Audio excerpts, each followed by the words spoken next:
എന്തുണ്ട് വിശേഷം? സുഖായിരിക്കണോ മാളൂട്ടി? മുത്തശ്ശ, ഇന്ന് ശിശുദിനമല്ലേ? ഞാൻ സ്കൂളില് പ്രസംഗ മത്സരത്തിന് കൂടിയിട്ടുണ്ട്. നെഹ്റുവിനെ കുറിച്ച് എനിക്കിത്തിരി കാര്യങ്ങൾ പറഞ്ഞു തരുമോ? തരാലോ. ആദ്യം ഒരു കഥയായാലോ മാളൂട്ടി? ആയിക്കോട്ടെ, വേഗം പറയൂ. ഒരിക്കൽ കുറെ കുട്ടികൾ മൈതാനത്തിൽ പന്തു കളിക്കുകയായിരുന്നു. കളിക്കുന്നതിനിടയിൽ പന്ത് ഒരു മരപ്പൊത്തിൽ വീണു. പന്തിന്റെ ഉടമസ്ഥനായ കുട്ടി കരയാൻ തുടങ്ങി. ചില കുട്ടികൾ മരപ്പൊത്തിൽ കൈയിട്ട് പന്തെടുക്കാൻ നോക്കി. അപ്പോൾ മറ്റു കുട്ടികൾ വിലക്കി, അരുത്, അതിൽ പാമ്പുണ്ടാവും. എന്തു ചെയ്യും എന്നറിയാതെ കുട്ടികൾ വിഷമിച്ചു നിൽക്കുകയാണ്. ഉടമസ്ഥനായ കുട്ടി കരയുകയാണ്. മറ്റു കുട്ടികൾ സമാധാനിപ്പിക്കുന്നുമുണ്ട്. അപ്പോൾ അതാ ഒരു ബാലൻ വരുന്നു. കരയുന്നതിൻ്റെ കാര്യം അന്വേഷിച്ചു. കുട്ടികൾ കാര്യം പറഞ്ഞു. ബാലൻ 2 ബക്കറ്റ് വെള്ളം കൊണ്ടുവരാൻ പറഞ്ഞു. ബാലൻ വെള്ളം പൊത്തിലേക്ക് ഒഴിച്ചു. അപ്പോൾ പന്ത് പൊന്തി വന്നു. കുട്ടികൾ കൈയടിച്ചു.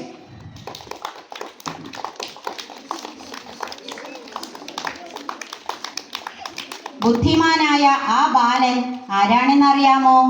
ഇന്ത്യയുടെ ആദ്യ പ്രധാനമന്ത്രിയും നവഭാരത ശില്പിയുമായ നെഹ്റു.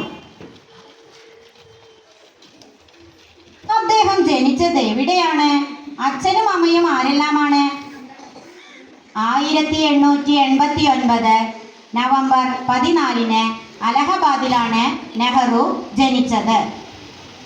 അച്ഛൻ മോത്തിലാൽ നെഹ്റു, അമ്മ സ്വരൂപ റാണി, ഭാര്യ കമല നെഹ്റു, മകൾ ഇന്ദിര പ്രിയദർശിനി.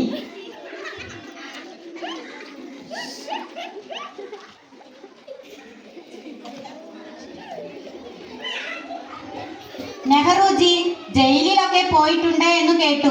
ശരിയാണോ മുത്തശ്ശ? ഇന്ത്യൻ സ്വാതന്ത്ര്യ സമരത്തിൽ പങ്കെടുത്ത് 9 തവണ ജയിലിൽ പോയിട്ടുണ്ട്. അക്കാലത്ത് അദ്ദേഹം ധാരാളം പുസ്തകങ്ങൾ എഴുതിയിട്ടുണ്ട്. നെഹ്റു മകൾക്ക് ജയിലിൽ നിന്ന് ഒരുപാട് കത്തയച്ചിരുന്നു എന്ന് ടീച്ചർ പറഞ്ഞിരുന്നു. ശരിയാണ് മാളൂട്ടി. ആ കത്തുകളെല്ലാം ചേർത്ത് ഒരു പുസ്തകമാക്കി. ഒരച്ഛൻ മകൾക്കയച്ച കത്തുകൾ. ഇനി ഏതൊക്കെയാ മുത്തശ്ശി നെഹ്റുവിന്റെ പുസ്തകങ്ങൾ? പറഞ്ഞു തരൂ. വിശ്വചരിത്രാവലോകനം, ഇന്ത്യയെ കണ്ടെത്തൽ. ഇന്ത്യയെ കണ്ടെത്തൽ നെഹ്റുവിന്റെ ആത്മകഥയാണ് കേട്ടോ. ഇന്ത്യയുടെ ആദ്യ പ്രധാനമന്ത്രിയല്ലേ നെഹ്റുജി? അദ്ദേഹം പ്രധാനമന്ത്രിയായ ശേഷം എന്തെല്ലാം കാര്യങ്ങൾ ചെയ്തു?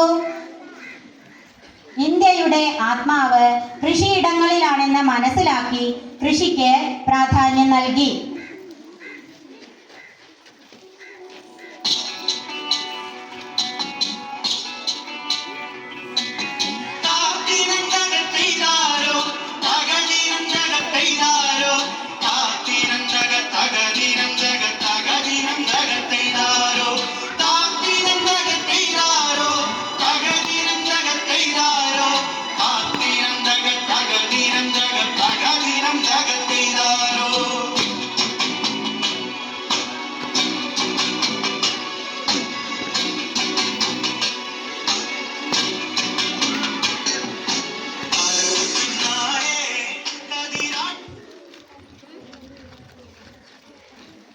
ഇനിയും കുറെ കാര്യങ്ങൾ പറയാനില്ലേ മുത്തശ്ശ?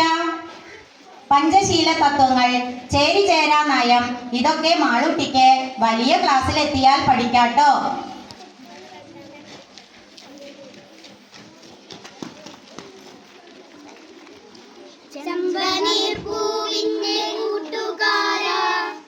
പഞ്ചശീലത്തിന്റെ പാട്ടുകാര,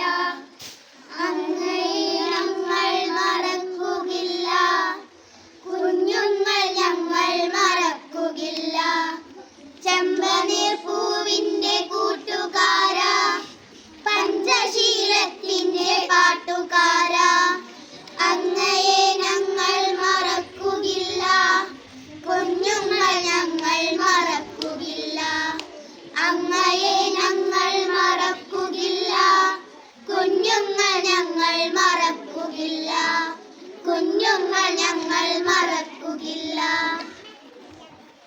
വേറൊരു പേര് കൂടി ഉണ്ടല്ലോ.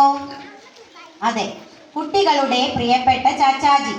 പനിനീർ പൂക്കൾക്ക് തുല്യമാണ് അദ്ദേഹം കുട്ടികളെ സ്നേഹിച്ചിരുന്നത്. കണ്ടിട്ടില്ലേ, അദ്ദേഹത്തിന്റെ കുപ്പായത്തിൽ ഒരു പനിനീർ പൂ ഉണ്ടാകും. കുട്ടികളെ ഇന്ത്യയുടെ ഭാവിയായി നെഹ്റു കണ്ടിരുന്നു. കുട്ടികളെ ഒരു പൂന്തോട്ടത്തിലെ മൊട്ടുകളായി കണക്കാക്കിയിരുന്നു. രാജ്യത്തിന്റെ ഭാവിയാണെന്ന് ഉറക്കെ പറഞ്ഞിരുന്ന നെഹ്റുവിന്റെ ജന്മദിനമാണ് നവംബർ 14. ഈ ദിവസമാണ് നാം ശിശുദിനമായി ആഘോഷിക്കുന്നത്. ഈ ദിനം അവരുടെ അവകാശങ്ങളുടെ ഒരു ഓർമ്മപ്പെടുത്തൽ കൂടിയാകേണ്ടതുണ്ട്. കുട്ടികൾക്ക് അവരുടെ ജീവിതം മതിവരുവോളം ആസ്വദിക്കാനും ആരോഗ്യവും സംസ്കാരവുമുള്ള ഉത്തമ പൗരന്മാരായി വളരാനുമുള്ള അവസരങ്ങൾ ഒരുക്കുകയാവട്ടെ ഓരോ ശിശുദിനാഘോഷങ്ങളുടെയും ലക്ഷ്യം. നന്ദി.